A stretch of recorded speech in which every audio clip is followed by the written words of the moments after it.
How would it feel to feel worthy of love? How would it feel to be grateful for life? How would it feel to be worthy of abundance? I'm going to teach my body emotionally what this feels like before the manifestation of the event. You're not waiting for your life to change to feel worthy. You're actually changing your life by becoming worthy. You're generating abundance. You're generating love. When you truly begin to elevate your emotional state, your body is so objective that it actually believes that it's living in a whole new environment before the environment changes. In other words, the body's believing it's in that new future. You're no longer in lack or separation, so you're no longer looking for the event to take away that feeling of lack or separation. So then you're not looking for it. You feel like it's already happened. Get ready, because that's when your life begins to change. I think the most beautiful and powerful thing in the world is a repetitive thought, but sometimes the most dangerous thing in the world is a repetitive thought. Absolutely. And we think about the most beautiful things we create is because we're obsessed with this new idea and this new thought that we want to build something, but at the same time we know countless people who they have a thought every day that says, I'm unlovable, I'm unworthy, I don't deserve love in my life. If someone's having a negative, repetitive thought, specifically around self-worth, what they believe they deserve in love, where do they start with that thought? Well, we think primarily 90% of the time we think the same thoughts as we thought the day before. The challenge with that is the thought that you keep thinking over and over again becomes a belief. And nerve cells that fire together wire together. So the more nerve cells fire, the more they develop long-term relationships and the more hardwired they become. The more hardwired they become, the more automatic they are. The more automatic they are, the more unconscious they become. So the process of change really requires becoming conscious of your unconscious thoughts, which means just because you have that thought doesn't necessarily mean it's the truth. If you have that thought and you accept it, you believe it, you surrender to it without analyzing it, that thought will lead to the same choice, which will lead to the same behavior, which will create the same experience, which then will produce the same emotion. The same emotions then drive our very same thoughts. In time, our biology, our neurocircuitry, our neurochemistry, our hormones, and even our gene expression stays the same because we're the same.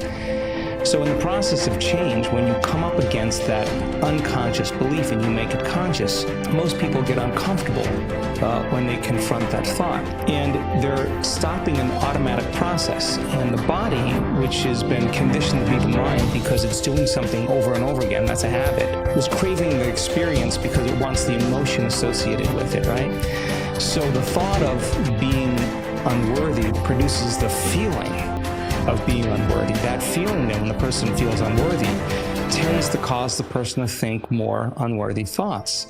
It only takes a thought and a feeling, an image of yourself and an emotion, a stimulus and response, and you can condition the body to memorize that behavior and that emotional state better than the conscious mind. So the moment we inhibit that thought, or the moment we become conscious of it and no longer accept it, there's a biological craving that takes place in the body because the body has been conditioned to be the mind. So the body starts influencing the mind to think more corresponding thoughts equal to that feeling. So here comes the assault. You're not only unworthy, you're everything else that goes along with that feeling. And this is where people have to make up their mind if they truly want to change. Because if you decide to confront that thought and make a different choice, get ready, because you're going to feel uncomfortable. It's going to feel unfamiliar. And there's going to be some uncertainty because you're stepping out of familiar territory. You're stepping out of the known and you're stepping into the unknown. Now, this is really when you leave the bleachers and you get on the playing field, because the brain immediately looks around in its environment to see if anything's changing because you're changing,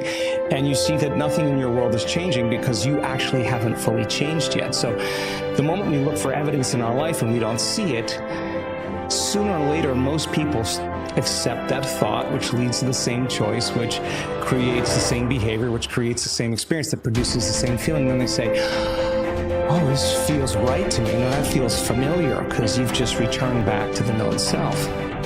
I think that when people truly want to make up their mind to change, and they become so conscious of those unconscious thoughts, they would never go unconscious to them again.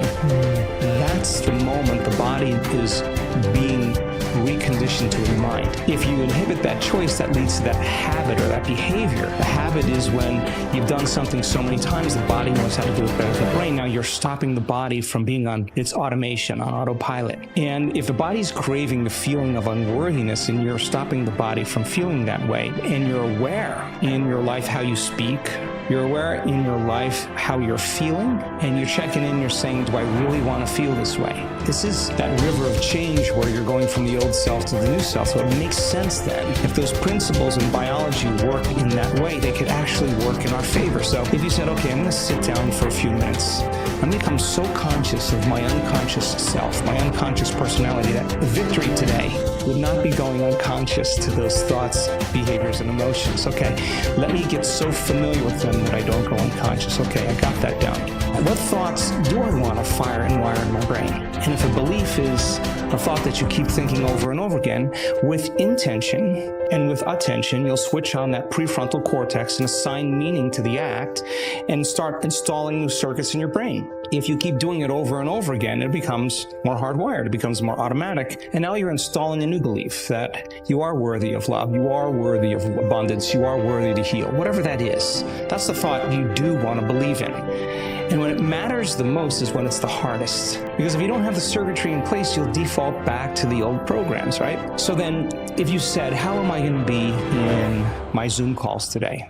How am I going to be in traffic today? How am I going to be with my ex, my coworkers? And you started thinking about and rehearsing how you were going to act in certain situations. The brain actually doesn't know the difference between the real life experience and what you're imagining. The research on mental rehearsal shows that the brain will look like in time that it's already had the experience and it's vacant of the experience. Now, keep firing and wiring those circuits and you're going to begin to behave that way. So now you're installing circuitry now to use in your life to get your behaviors to match your intentions. You said, how would it feel to feel worthy of love?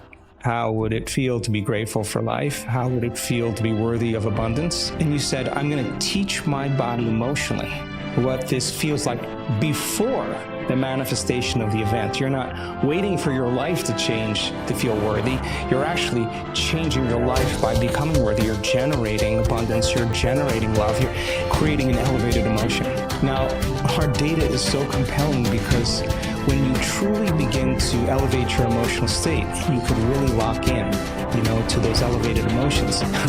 Your body is so objective that it actually believes that it's living in a whole new environment before the environment changes. In other words, the body's believing it's in that new future. And if the environment signals the gene, and it does, and the end product of an experience in the environment is emotion, you're actually signaling genes ahead of the environment, and your body will begin to become conditioned to a new mind. Now think about this. If you did that every day, the word meditation literally means become familiar with.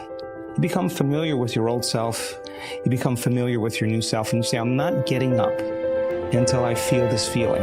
And then you say, I want to be able to bring this feeling up whenever I want. I'm going to keep remembering this feeling over and over again. It only takes a thought and feeling, an image of the future emotion, a stimulus and response. You can condition your body to believe it's living in a whole new life. And when you feel the emotions of your future, something amazing happens. You're no longer in lack or separation, so you're no longer looking for the event to take away that feeling of lack or separation. Your body's actually believing it's in the event. So then you're not looking for it, you feel like it's already happened. Get ready, because that's when your life begins to change.